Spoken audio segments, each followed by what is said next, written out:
اب ظاہر ہے یہ کرائسس بن چکا ہے، بیکاز پاکستان کی حکومت کے لیے جو موجودہ رجیم ہے اس کو یہ سیاسی طور پہ بالکل بھی وارہ نہیں کھاتا کہ مائنس سعودی عربیہ، جب تک سعودی عربیہ ابراہمک ایکارڈ پہ پروگرس نہیں کرتا، اس کا حصہ نہیں بنتا، پاکستان کے رجیم کے لیے ممکن نہیں ہے کہ وہ تنہا جو ہے ابراہمک ایکارڈ کا حصہ بن جائیں. اور کیونکہ ابراہمک ایکارڈ کو جوائن کرنے کا مطلب یہ ہے کہ آپ نے اسرائیل کو پریکٹیکلی طور پہ آپ نے ریکگنائز کر لیا، آپ ایک طرح سے پارٹنر بن گئے.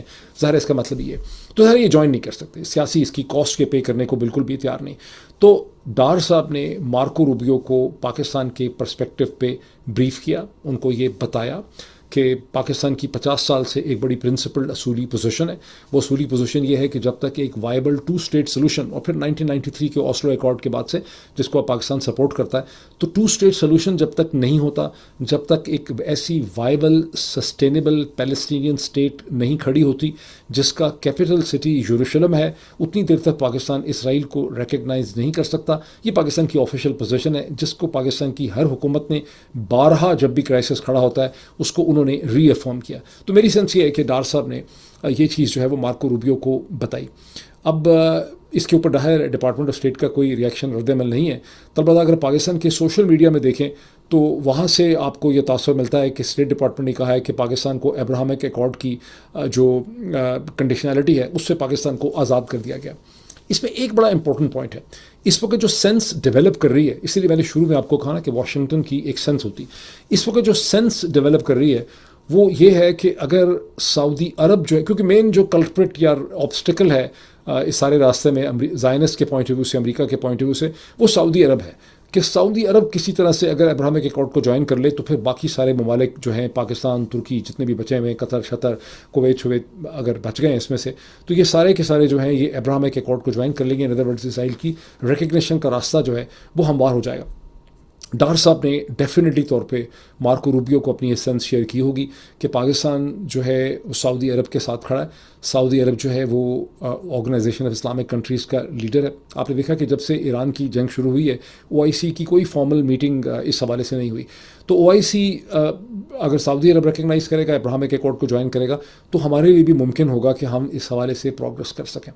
دس brings us to the position جو گزشتہ 4-5 دن سے زائنسٹ حلقوں نے لی ہے.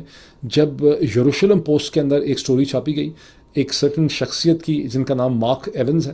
مارک ایون ایک امریکن ہے، زائنسٹ ہیں، جنہوں نے فرینڈز آف زائن یا اس کے حوالے سے انہوں نے ایک گروپ بھی کریٹ کیا، اس کے وہ فاؤنڈر ہے. وہ اسرائیل گئے، وہاں یروشلم پوسٹ کو انہوں نے ایک انٹرویو دیا، بہت لمبا چوڑا وہ انٹرویو ہے، میں شاید ابھی آپ کو اسکرین شیئرنگ کر کے دکھاتا بھی ہوں. جس انٹرویو میں انہوں نے کہا کہ ان کی سعودی عرب کی جو ٹاپ لیڈرشپ ہے، کراؤن پرنس محمد بن سلمان اور ان کے بھائی خالد بن سلمان جو سعودی عرب کے ڈیفنس منسٹر بھی ہیں، ان کے ساتھ ایک لمبی چوڑی ان کی خاصی طوالت کی ان کی میٹنگ ہوئی، جس میں محمد بن سلمان نے ان کو کہا کہ میں تو ابھی اسی وقت آپ کہیں تو اسرائیل کو ریکگنائز کرنے کے لیے تیار ہوں، لیکن مسئلہ یہ ہے کہ میرے والد صاحب جو ہیں شاہ سلمان، کنگ سلمان جو ہیں، وہ اس کے لیے بالکل بھی تیار نہیں ہیں. اور ان کے دوسرے بھائی خالد بن سلمان نے بھی اسی قسم کے جذبات کا اظہار کیا. مارک ایونز نے یروشلم پوسٹ کو یہ بھی بتایا کہ محمد بن سلمان تو عام اسرائیلیوں کے مقابلے میں زیادہ پرو اسرائیل ہیں. وہ سمجھتے ہیں کہ فلسطینی تمام فساد کی جڑ ہے، ہم نے ان کو بہت پیسہ دیا، یہ فسادی ہیں، انہوں نے پورے خطے میں فساد کھڑا کیا ہوا ہے، اور یہ ہے کہ ان کی بات ہم ماننے کے لیے مزید تیار نہیں. لیکن میں کیا کروں کہ میرے والد صاحب جو ہے وہ اس کے لیے بالکل بھی پریپیئر نہیں. ایک سٹیج سیٹ کی جا رہی ہے کہ اگر شاہ سلمان جو ہیں، جو کنگ ہیں، کنگ سلمان جو ہیں، ان کو کنونس کر لیا جائے یا کنگ سلمان کو راستے سے ہٹا دیا جائے. دیکھیں سازش کیا ہوتی ہے، سازش یہ بھی ہو سکتی ہے کہ کل کو آپ سنیں چند ہفتوں کے بعد یا چند دنوں کے بعد کہ کنگ سلمان کی طبیعت اتنی خراب ہو گئی ہے کہ وہ مزید اپنی جو ڈیوٹیز ہیں as king of Saudi Arabia وہ اس کو پرفارم نہیں کر سکتے. اور اب محمد بن سلمان جو ہیں وہ ویسے بھی وہ پریکٹیکلی اسی وقت کنگ ہیں، کراؤن پرنس بھی ہیں، میرا خیال ڈپٹی پرائم منسٹر بھی ہیں یا پرائم منسٹر بھی ہیں، تو پریکٹیکل تمام فیصلے تو MBS ہی کرتے ہیں.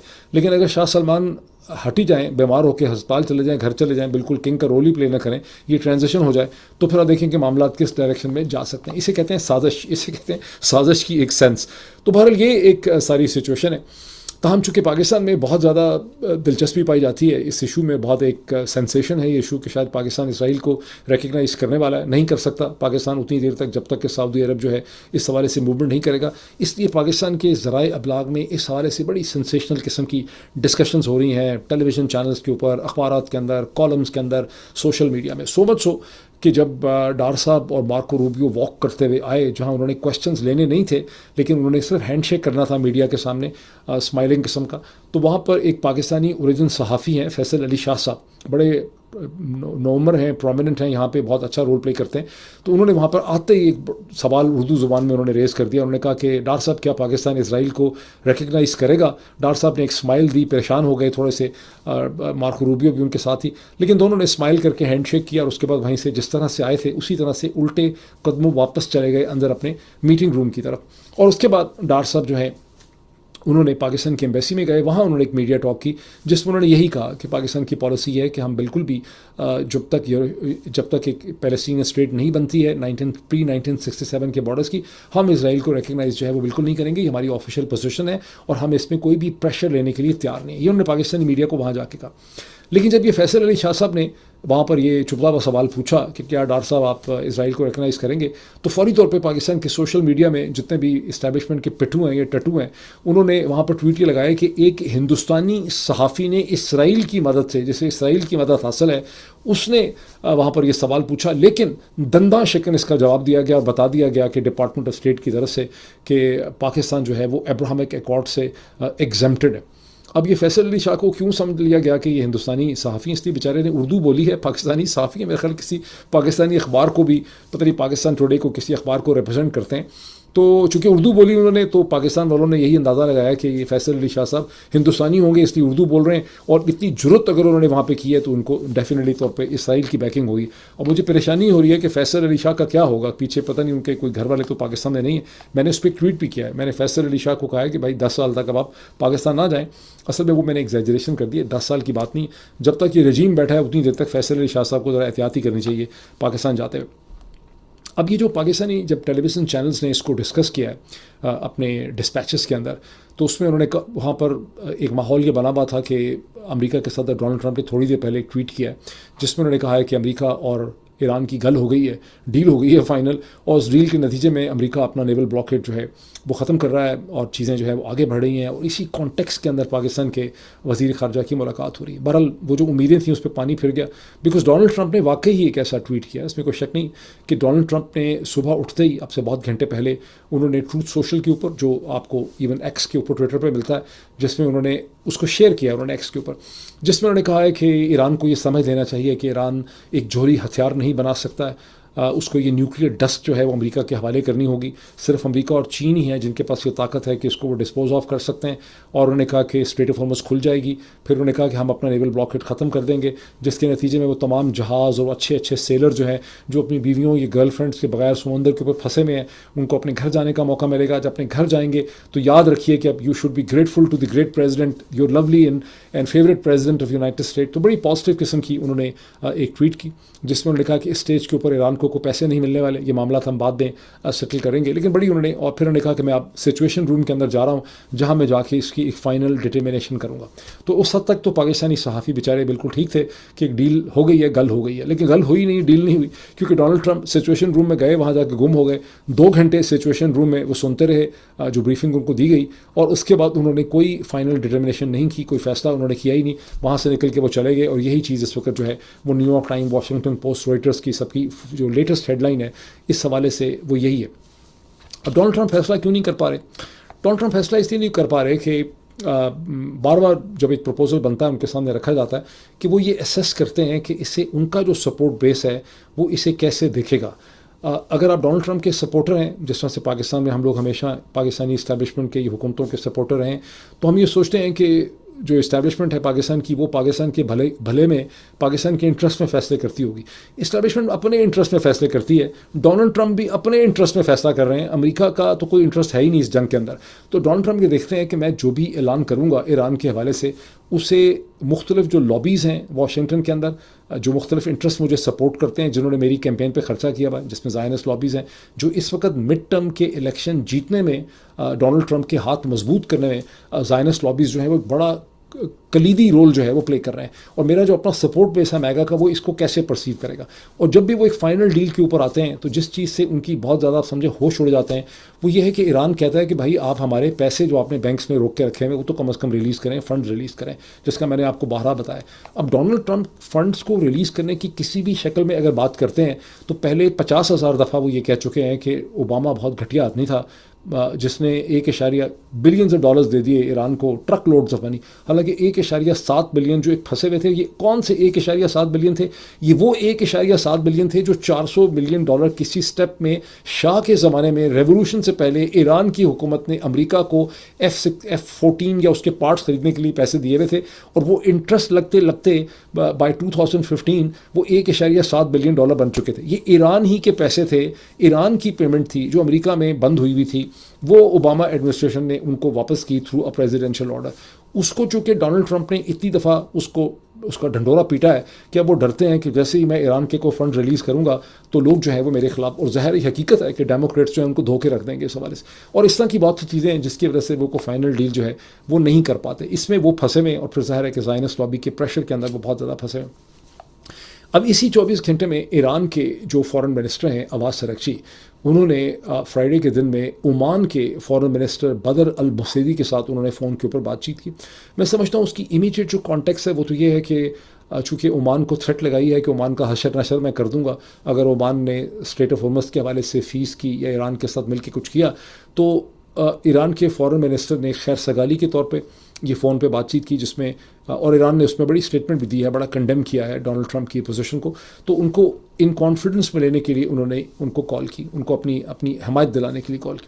لیکن جو اس میں انہوں نے ٹویٹ کیا ہے, چھوٹا سا ٹویٹ کیا ہے عباس اراغچی نے, ڈاکٹر عباس اراغچی نے, اس ٹویٹ میں انہوں نے کہا ہے کہ میں نے اسٹریٹ آف ہرمز کے اوپر جو انٹرنیشنل لا کی پوزیشن ہے وہ بھی میں نے بریف کی ہے, اس کے حوالے سے بھی ڈسکشن ہوئی ہے اسٹریٹ آف ہرمز میں. اور اس کی جو بہت زیادہ ڈیٹیلز ہیں وہ پریس ٹیلی ویژن کی سائٹ کے اوپر ہیں, جہاں پہ یہ ہے کہ ایران کے فارن منسٹر نے عمان کے فارن منسٹر کو اپنی انٹرنیشنل لا کی پوری پوزیشن جو ایران نے اسٹڈی کی ہے وہ ان کے ساتھ شیئر کی ہے کہ کیسے اگر ہم اس کے اوپر فیس لیتے ہیں ایران اور عمان مل کے تو یہ ایز پر انٹرنیشنل لا ہوگا. اب یہ وہ کیسے کہہ رہے ہیں؟ ادھر سے ڈونلڈ ٹرمپ نے جو ٹویٹ کیا تھا اس میں کہا کہ کوئی فیس نہیں ہوگی, کوئی پیسے نہیں ہوں گے اسٹریٹ آف ہرمز میں. تو ایران کیسے مسلسل یہ پوزیشن ڈھونڈ رہا ہے؟ میں نے آپ کو پہلے بھی ایکسپلین کیا تھا کہ ایران یہ کہتا ہے کہ چونکہ 12 ناٹیکل مائلز کسی کی بھی نارمل میری ٹائم باؤنڈری ہوتی ہے کسی ملک کی, اور ٹوٹل جو اس کی وڈتھ ہے اسٹریٹ آف ہرمز کی وہ 21 میل ہے. تو ایران اور عمان کے درمیان میں یہ ایک انٹرنل ٹیریٹوریل واٹرز بن جاتے ہیں, یہ انٹرنیشنل واٹرز ہیں ہی نہیں.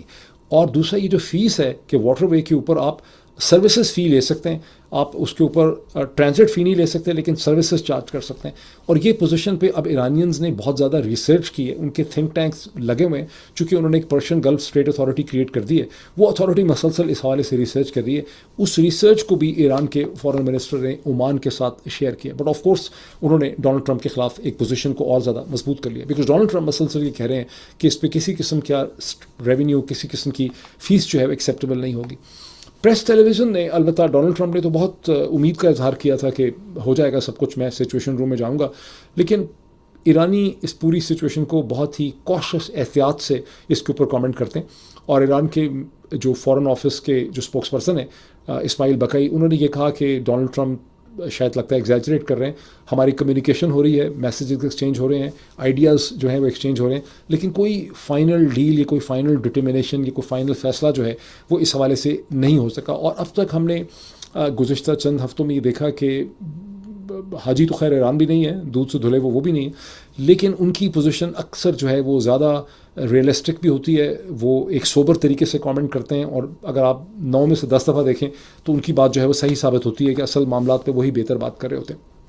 ابھی میں تھوڑی سی آپ کے ساتھ ہیڈ لائنز شیئر کر کے ایک دو چیزیں آپ کو دکھاتا ہوں, بہت امپورٹنٹ ہیں وہ, آپ بلکہ میں چاہوں گا کہ آپ کو موقع ملے تو آپ خود بھی ان کو دیکھیں. یہ وہ سٹوری ہے یروشلم پوسٹ کی جس کی ہیڈ لائن ہے کہ Trump LI says Saudi crown prince MBS told him he could recognize Israel today. یعنی MBS نے کہا ہے کہ میں تو آج ہی اسے کہتے ہیں اسرائیل کو ریکگنائز کرنے کے لیے تیار ہوں. اکارڈنگ ٹو دا پرنس, یعنی محمد بن سلمان کا کہنا ہے کہ ان کے والد صاحب جو ہیں his father king Salman remain the primary obstacle. اب دیکھیں کیسے ایشو کو ڈیفائن کیا جا رہا ہے, ایک ایجنڈا سیٹ کیا جا رہا ہے, ایک نیریٹو شیپ کیا جا رہا ہے. اچھا, اب یہ صاحب کون ہے؟ یہ صاحب ہیں ایونجیلیکل لیڈر ہیں اور ٹرمپ کے ایلائی اور اتحادی ہیں. نام ان کا ہے مائک ایونز, اور انہوں نے یہ انٹرویو دیا ہے جا کے یروشلم پوسٹ کو.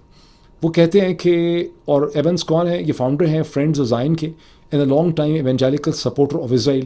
وہ یہ کہتے ہیں کہ میں نے سعودی کراؤن پرنس سے 2 گھنٹے کی ملاقات کی, جس میں MBS کے بھائی, جیسے میں نے آپ کو پہلے کہا, خالد بن سلمان بھی موجود تھے, اور دونوں کے بالکل ایک قسم کے ویوز تھے. میں 1-2 پیراگراف میں نے ہائی لائٹ کیے ہیں, وہ میں آپ کو اور بتا دوں. یہی وہ پیراگراف ہے. یہ ظاہر ہے میں نے بول دیا, میرے بولنے کے ہو سکتا ہے وہ وقت نہ ہو, لیکن یہاں پہ لکھا وہی ہے کہ crown prince said speaking to the Palestinians they wasted money. He said they shouldn't be attacking Israel, they should be copying Israel. یعنی فلسطینیوں کو یہ نہیں چاہیے کہ وہ اسرائیل پہ حملے کریں, ان کو چاہیے کہ وہ اسرائیل سے سیکھیں.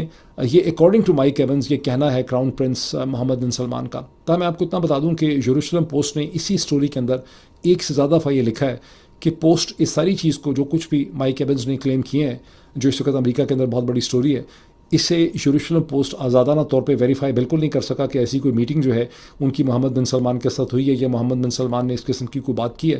یروشلم پوسٹ نے سعودی سورسز کو کانٹیکٹ کیا ہے اس کو ویریفائی کرنے کے لیے, لیکن سعودی سورسز نے, اب وہ اس پہ خاموش رہے ہیں, انہوں نے اس کو ویریفائی نہیں کیا, ڈر گئے ہوں گے بیچارے. ویسے Evans frame the possible expansion of the Abrahamic accord as part of a larger regional battle against Islamic movements, especially the Muslim Brotherhood. یہ دیکھیں, یہ بڑی انٹرسٹنگ چیز ہے کہ مائک ایونز نے یروشلم پوسٹ کو یہ کہا ہے, ان کا ذاتی ویو ہے اس زائنسٹ کا, جو کرسچن ایونجیلیکل بھی ہیں. ان کا کہنا یہ ہے کہ اگر یہ ابراہمک اکارڈ میں سعودی عرب اور باقی لوگ شامل ہو جائیں تو مسلم بردرہڈ جو ہے مشرق وسطیٰ میں, اس کا راستہ روکا جا سکتا ہے. مسلم بردرہڈ جو ہے وہ در حقیقت اسرائیل کی بہت بڑی دشمن ہے. مسلم بردرہڈ بیچاری تو از نائدر ہیئر نار دیئر, کیونکہ مسلم بردرہڈ تھی ایجپٹ کے اندر جس کا سر کچل دیا گیا, اس کے تو ہزاروں لوگ جو ہیں وہ جیلوں میں پڑے ہیں. یہاں پر کیا شیپ کیا جا رہا ہے؟ اگر آپ دوسرے اسرائیلی جو زائنسٹ ہیں ان کی آوازیں سنیں تو ایسا لگتا ہے کہ ترکی کو مسلم بردرہڈ اور قطر کو مسلم بردرہڈ کی شکل میں اس کو شیپ کیا جا رہا ہے. کہا یہ جا رہا ہے کہ مسلم بردرہڈ اب اسرائیل کے لیے خطرہ ہے, اور اگر یہ ابراہمک اکارڈ میں شامل ہو جائیں تو اگلی بات یہ ہوگی کہ ترکی کے اوپر, قطر کے اوپر یہ پریشر ہوگا, یا اگر کل کو پاکستان ابراہمک اکارڈ میں شامل ہوتا ہے پھر دیکھیں اس کے اگلے کانسیکوینسز کیا ہوں گے. پھر ان ریاستوں اور حکومتوں کے اوپر یہ پریشر ہوگا کہ آپ کے اندر جو مختلف سب کمپوننٹ, سب نیشنل پولیٹیکل پارٹیز ایگزسٹ کرتی ہیں. فار انسٹنس یہ کہ پاکستان پہ پریشر ہوگا کہ پاکستان تحریک انصاف جو ہے وہ اسرائیل کے خلاف پوزیشن لے رہی ہے, جماعت اسلامی پوزیشن لے رہی ہے, تحریک لبیک پاکستان لے رہی ہے, تو اب ان کو بھی آپ ٹھیک کریں, ان کو ڈسپلن کریں, ان کا سر کچلیں. یہی ڈیمانڈز ترکی سے ہوں گی, یہی ڈیمانڈ جو ہیں وہ قطر سے ہوں گی. یہ بہت پڑھنے والی ہے. میں آپ کو ایک بار پھر اس کی ہیڈ لائن دکھا دیتا ہوں. یروشلم پوسٹ پاکستان میں میرا خیال ہے فریلی اویلیبل ہے. میری پبلیکیشن گلوبل ویل اسپیس نہیں اویلیبل ہے, لیکن یروشلم پوسٹ کو پاکستان میں ایکسیس کر سکتے ہیں. تو چونکہ ایکسیس کر سکتے ہیں, یہ سینسر نہیں ہوتی ہے, تو ہم تو سینسر ہوتے ہیں, تو یہ آپ کو ہیڈ لائن وہاں پہ اس کی پڑھ لینی چاہیے. اب میں آپ کو ایک اور سینسرشپ کے حوالے سے ایک ٹویٹ دکھاؤں. یہ ٹویٹ جو ہے یہ ڈاکٹر ٹریٹا پارسی کا ہے, جن کے 2 دفعہ میں نے ڈسکشنز ان کے ساتھ کی. ڈاکٹر ٹریٹا پارسی یہ کہتے ہیں کہ میٹا نے, جو فیس بک کی پیرنٹ کمپنی ہے, اس نے ان کو AI میسج بھیجا ہے جس میں ان کو یہ بتایا ہے کہ آپ کی جو پوسٹس ہیں وہ فیس بک کے اوپر پروموٹ نہیں ہو سکتی. یعنی اب آپ کو مطلب کوئی سپورٹ نہیں ملے گی, کیونکہ آپ جو کانٹینٹ یہاں پوسٹ کرتے ہیں یہ سارا کا سارا اوریجنل نہیں ہوتا. It is leak of the original content. اس پہ ٹویٹر پارسی کہتے ہیں کہ میں نے اس کا جواب یہ دیا ہے کہ بھائی میں تو اپنے انٹرویوز, اپنی ڈسکشنز یہاں پوسٹ کرتا ہوں, and by very meaning and definition یہ ایک اوریجنل کانٹینٹ ہوتا ہے. آپ اس کو کیسے یہ ڈٹرمن آپ نے کر لیا کہ میرا کانٹینٹ یا میرے ذاتی کامنٹس اوریجنل نہیں ہے؟ اب جیسے میں جو کچھ بول رہا ہوں یا بکواس کر رہا ہوں کہ اوریجنل کانٹینٹ ہے بیکاز میں اس کو پروڈیوس کر رہا ہوں اسٹیج کے اوپر. تو انہوں نے کہا کہ میں نے ان کو کہا, پھر میں نے کہا, ٹویٹر پارسی کہتے ہیں کہ میں نے ان کو یہ کہا, میٹا کو, یہ اسٹروک فیس بک کو, کہ اگر آپ مجھے بین کرنا چاہتے ہیں میرے کانٹینٹ کو بیکاز میں اسرائیل کا کرٹک ہوں, اس کی پالیسیز کی تنقید کرتا ہوں, تو آپ اصل بات لکھیں.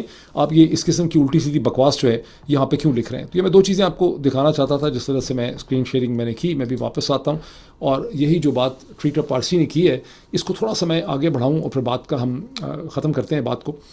دیکھیں, جب ہم پاکستان میں تھے اور جتنے لوگ پاکستان میں رہتے ہیں وہ ان میں سے میرا خیال ہے 99% جو ہے ہر وقت ان کو یہ بات بتائی جاتی ہے کہ اسرائیل اور ہندوستان جو ہیں وہ پاکستان کے خلاف ہیں, یا اسرائیل اور امریکہ جو ہیں وہ پاکستان کے خلاف ہیں.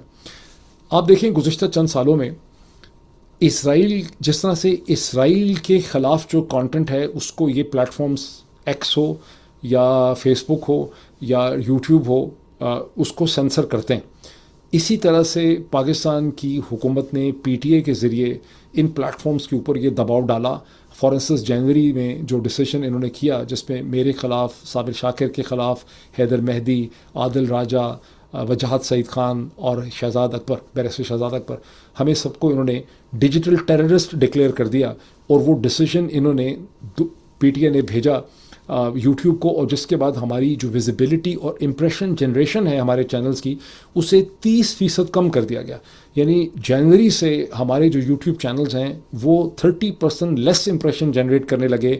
اور جب 28 فروری تک 2 مہینے تک ان کے یہی صورتحال رہی. پھر جب جنگ کے بعد بہت زیادہ انٹرسٹ پیدا ہو گیا، نئے ویورز آ گئے درمیان میں، اس میں انڈین ڈائسپورا وغیرہ بھی آ گیا، تو تھوڑی سی ہماری ویزیبلٹی امپروو ہوئی. لیکن وہ ویزیبلٹی اس لیے نہیں امپروو ہوئی کہ ہمارے امپریشن زیادہ جنریٹ ہونے لگے، وہ اس لیے کہ کلک تھرو ریٹ بہت زیادہ ہائی تھا اور ایوریج ویو ڈیوریشن اے وی ڈی جسے کہتے ہیں وہ بہت زیادہ ہائی تھی. تو صورتحال تھوڑی سی بہتر ہو گئی. لیکن اگر آپ میں سے تھوڑا سا آپ ریسرچ کریں، دسمبر میں جا کے دیکھیں معید پیرزادہ کا چینل، صابر شاکر کا چینل، بیرسٹر شہزاد اکبر کا چینل، آپ دیکھیں وجاہت سعید کا چینل اور حیدر مہدی کا چینل، تو آپ کو، اور عادل راجہ کا چینل، تو آپ کو ایک واضح ڈفرینس نظر آئے گا دسمبر اور جنوری اور فروری کے اندر. اور ابھی بھی چونکہ میرا تو وار ریلیٹڈ کانٹینٹ ہی بہت زیادہ، مطلب چونکہ میرا سبجیکٹ تھا بہت زیادہ انٹرنیشنل ریلیشنز، مجھے نسبتاً زیادہ دیکھا گیا. لیکن اگر آپ صابر شاکر کو دیکھیں، شہزاد اکبر کو دیکھیں، ان سب کو دیکھیں، تو آپ کو لگے گا کہ وہ بیچارے دن میں 3 ویلاگس کر رہے ہیں، ان کو دیکھا جو ہے وہ نہیں جاتا. یہ کیسے ہو رہا ہے؟ اب اس کو دوسری چیز دیکھیں. اگر ایران کی کوئی عدالت یہ فیصلہ کرے کہ یہ 2 بے تحاشا ایرانی جو ہر وقت ایران کی حکومت اور رجیم کے خلاف ہر قسم کا زہر اگلتے ہیں امریکہ کے اندر سے بیٹھ کے، زیادہ تر تو ایرانی اسی کیٹیگری میں فال کرتے ہیں جو امریکن ایرانی ہیں، اور اگر ایران کی کوئی عدالت ان کے خلاف کوئی ڈٹرمنیشن کرتی ہے، یہ یا وینیزویلا کی حکومت جو ہے وہ وینیزویلنس کے خلاف ایسی کوئی ڈٹرمنیشن کرتی ہے، تو آپ کے خیال میں کیا یوٹیوب یا فیس بک، میٹا یا ایکس ان کی بات مانیں گے؟ بالکل نہیں مانیں گے. Pakistan is a very pampered state. Pakistan کے اندر کی بات بتائی جاتی ہے کہ پاکستان کے خلاف ہیں مغرب کی طاقتیں لگی ہوئی ہیں. اس سے زیادہ بڑا بکواس اور بہتان نہیں ہے. Pakistan and Israel are the 2 states جن کو مغرب کے انسٹیٹیوشنس نے اور بین الاقوامی انسٹیٹیوشن نے ان کی تمام تر کوتاہیوں، غلطیوں اور ظالمانہ پالیسیز کے باوجود ان کو مسلسل سپورٹ کیا. لیکن پاکستان کے اندر 99.99% لوگ جو اس کے جغرافیے کے اندر رہتے ہیں، خیبر سے لے کے کراچی تک، ان کے ذہنوں میں بات ڈالی گئی ہے کہ یہ سارا کا سارا مغرب اور اس کے انسٹیٹیوشن جو ہیں یہ پاکستان کے خلاف کام کرتے ہیں. نہیں، پاکستان کے لوگوں کے خلاف ضرور کام کرتے ہیں، ان کے انٹرسٹ کے خلاف کام کرتے ہیں، لیکن پاکستان کی حکومتوں کو ہمیشہ مغرب کے انسٹیٹیوشنز نے سپورٹ کیا ہے اور ہماری آواز کو دبانے میں بھی آگے ہیں. اسی لیے ہمیں مختلف قسم کے نئے میڈیا انیشیٹوز لینے کی ضرورت ہے، جس کی مزید تفصیلات میں آپ سے چند دنوں میں شیئر کروں گا. ابھی اتنا ہے، پھر آپ سے ملاقات ہوتی ہے. Thank you.